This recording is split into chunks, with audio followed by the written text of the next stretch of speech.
Good morning students. प्यारे बच्चों, हिंदी की कक्षा में आप सभी का स्वागत है। हम लोग भक्त काल के सगुण भक्ति शाखा के कृष्ण के सबसे परम भक्त एवं कृष्ण भक्ति शाखा के उन्नायक महाकवि सूरदास को पढ़ रहे थे। उनके पदों की व्याख्या को हम लोगों ने पढ़ा।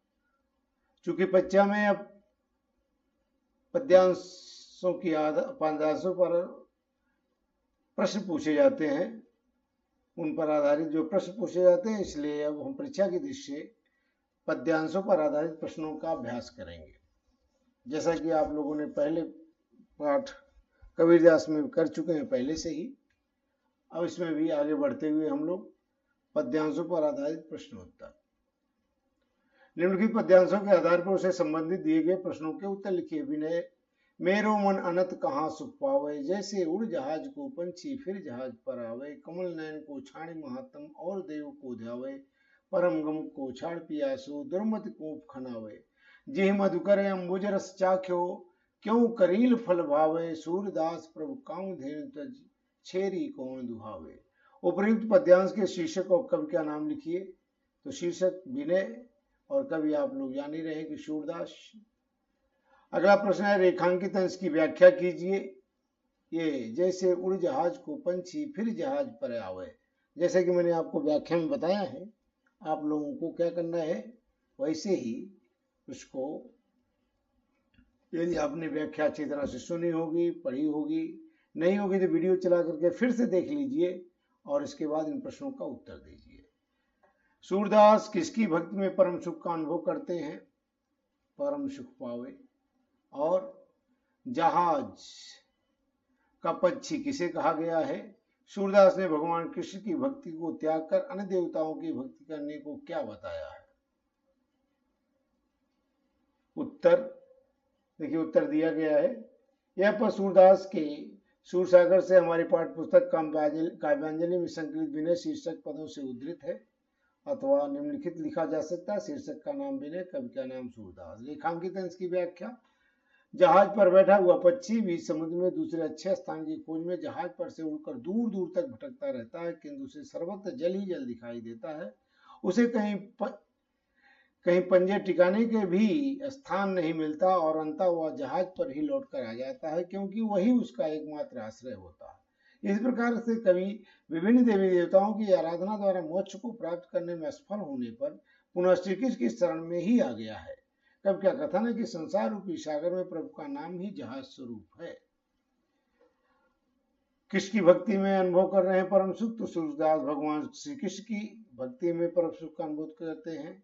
सूरदास को मन के जहाज का पंछी कहा गया है। क्या कहा गया प्रश्न में था?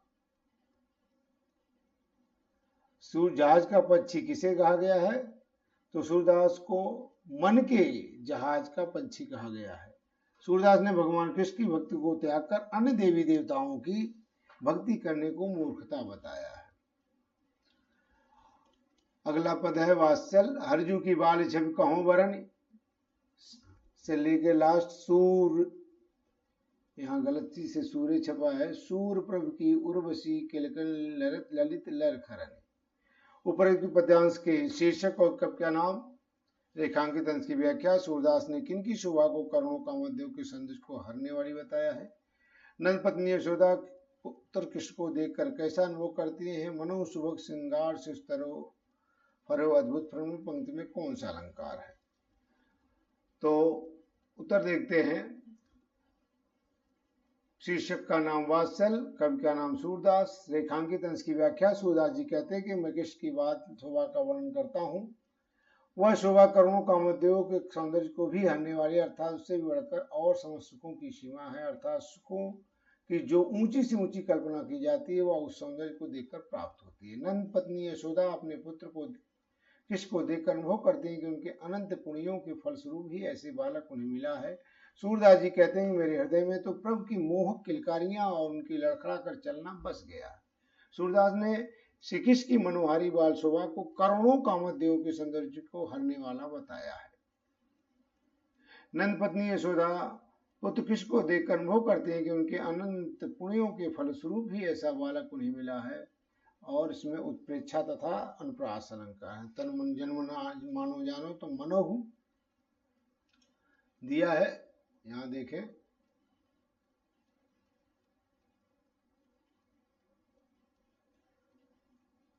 मनो सुभाग श्रृंगार शिष्टर